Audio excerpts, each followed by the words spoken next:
You know, when it comes to 2020 and the passing of some notable names, if you're a wrestling fan, this is exceptionally true as well. I mean, how many names did we lose this year that are noticeable because of either the pandemic or natural causes or otherwise? I mean, Kamala, we pretty much figured was eventually going to happen, but we just didn't know when, and unfortunately it happened this year. Uh, Tiny Lister, known as Zeus, also passed away. And then recently legendary Hall of Famers like Pat Patterson and then recently Danny Hodge passed away. But the one that really shocked a lot of us was what happened yesterday. And for me, all I was doing was going onto my Facebook to check what was going on. And the first thing I see when I'm looking up my Facebook in the evening is an article off of All Elite Wrestling's Facebook page mentioning Jonathan Huber, otherwise known as Brodie Lee, Mr. Brodie Lee in AEW, Brodie Lee on the Independents, CZW, Ring of Honor, Chikara, and most notably Luke Harper in WWE. And I end up reading that he had passed away. And this to me was a huge shock, because I looked at this and I was like, what? I was like, excuse me? And I had to reread it. I had to just, take a double take. I had to reread it. And I was like, I was speechless. I mean, just kind of like I am now. It's like I didn't know how I could process what I was reading here. I mean, on a relatable note, I look at when he was born, the year he was born, and Jonathan Huber was my age. He was my age, and to see someone that grew up in the same time frame you did, that was finally able to live out his dream and do what he loved to do, as at the same time making a living for his family, and providing food on the table, making sure his kids got the best things in life, and making sure his wife was taken care of and stuff like that.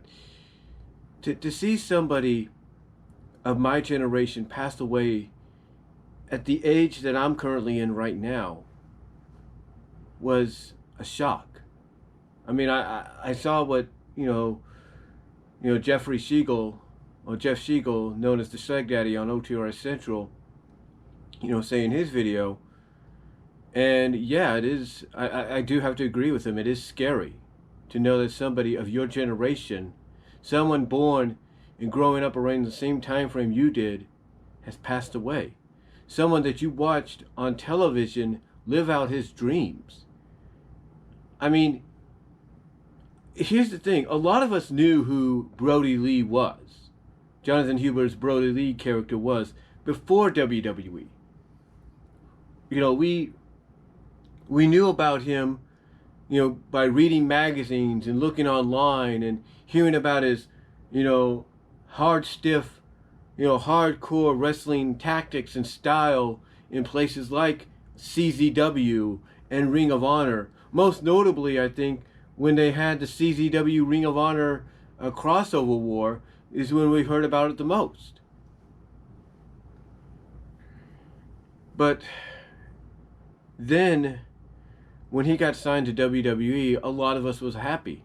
A lot of us were, just ecstatic that a notable indie talent that is exactly what Vince McMahon would want. A big man, that can stand out in a crowd and that can do things that a normal big man shouldn't be able to do.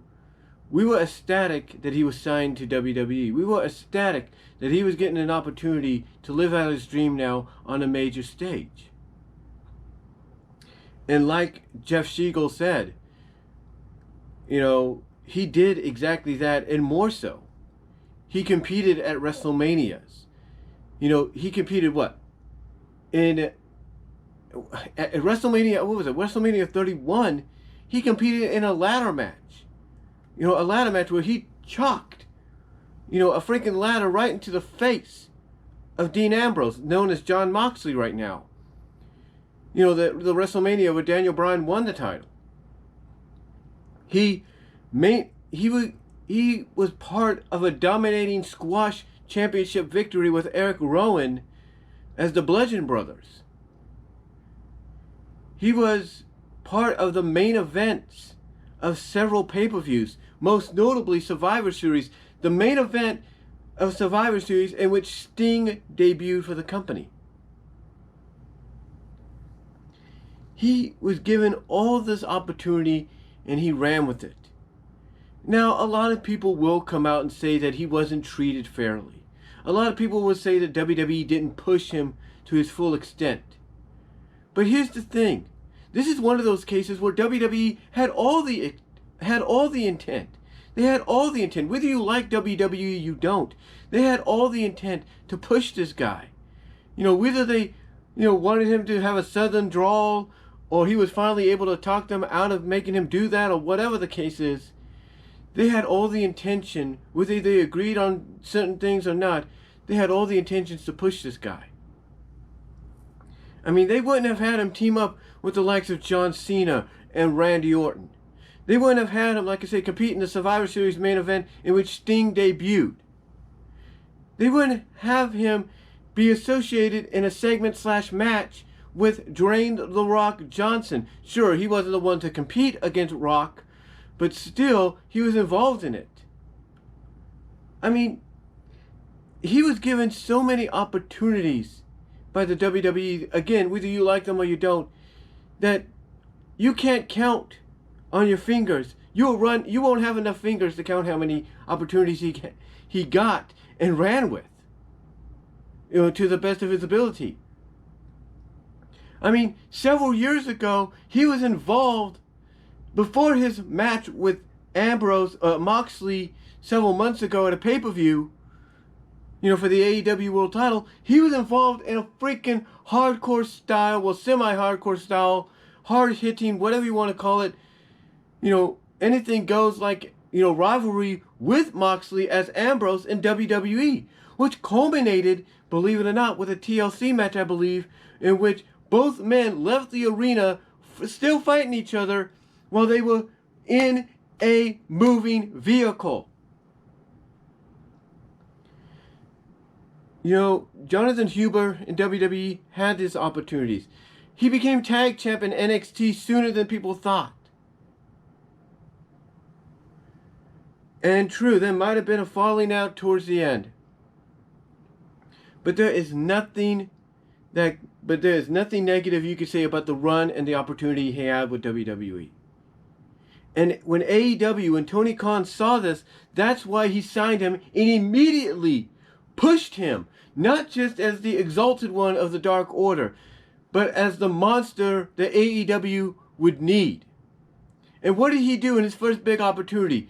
He ran over and squashed Cody Rhodes, someone that Jeff Siegel, the Slag Daddy, has recently named or said on numerous occasions as having very found you-ish tendencies, when he basically compares him to how Jeff Jarrett ran TNA and pushed himself over everybody else.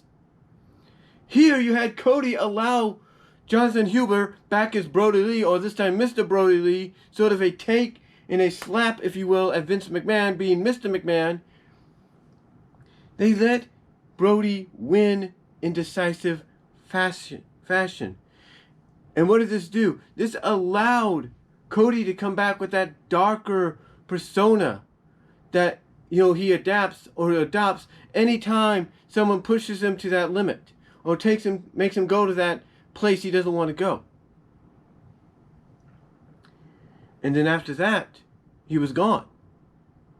Now, according to reports, he was dealing with an ACL injury or ankle injury, but obviously it was more than that. It was more than that because it was a lung issue.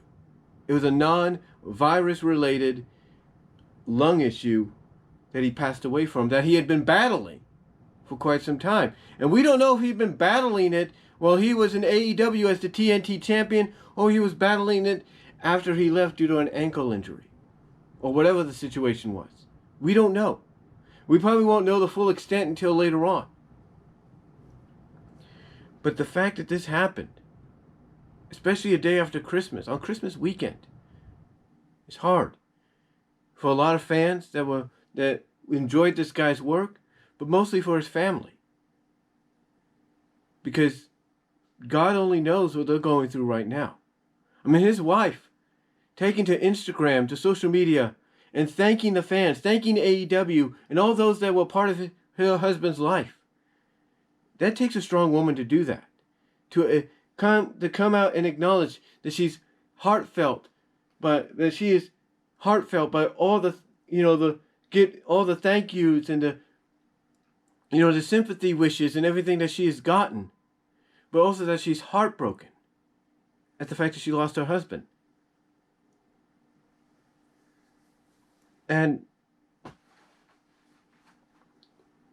on top of that, she did something that no one ever does when someone passes away, someone of notability. She let us in on what it basically was that took him. Took him way too soon. Now again, we don't know if he was battling this while he was part of AEW on the active roster and was the TNT champ and in that dog collar match with Cody. We don't know. We don't know. Honest to God, we do not know. We probably won't know for another couple of weeks. But the fact of the matter is, this is a loss that wrestling did not need. This is a loss that, no matter how you look at it, was unexpected. And it truly gives us more of an appreciation and respect for what these men and women put themselves through. And sometimes what they put themselves through while they're also battling other issues. Some people came out and commented that, before he disappeared, he looked thin. He looked sickly, like something wasn't right. And I don't know if maybe that's when the issues started with the lung situation or what. But the fact of the matter is, this is a superstar, a wrestler that was taken way too soon, and his loss has made such an impact on the wrestling business that everybody he was associated with has poured out their sympathies is at this loss. They have poured out their tributes to this man. From WWE, AEW, Chikara, Impact Wrestling, you name it. Ring of Honor, you name it. They have poured out their love and support for his family. But now, as the old saying goes, he's in a better place. And I know his wife, she may be heartbroken, but she's also happy that his suffering is over. And that he can rest now. And that he is now looking down from above and smiling, knowing that there are many that were thankful for his time here. And all I can say is, on behalf of all the fans, thank you, Jonathan Huber, Brodie Lee, Luke Harper. Thank you for all the memories that you gave us in wrestling from the Indies, CZW, Ring of Honor, WWE, and most recently AEW. Thank you from the bottom of our hearts. You will be surely missed, and my prayers and support go out to his family. All I can say is be strong, and remember that God is always there for you. Turn to him in your time of need. So that's all I'm going to really say, guys. But once again, thank you, Jonathan, for what you have done for us. You'll surely be missed in the wrestling world. Godspeed.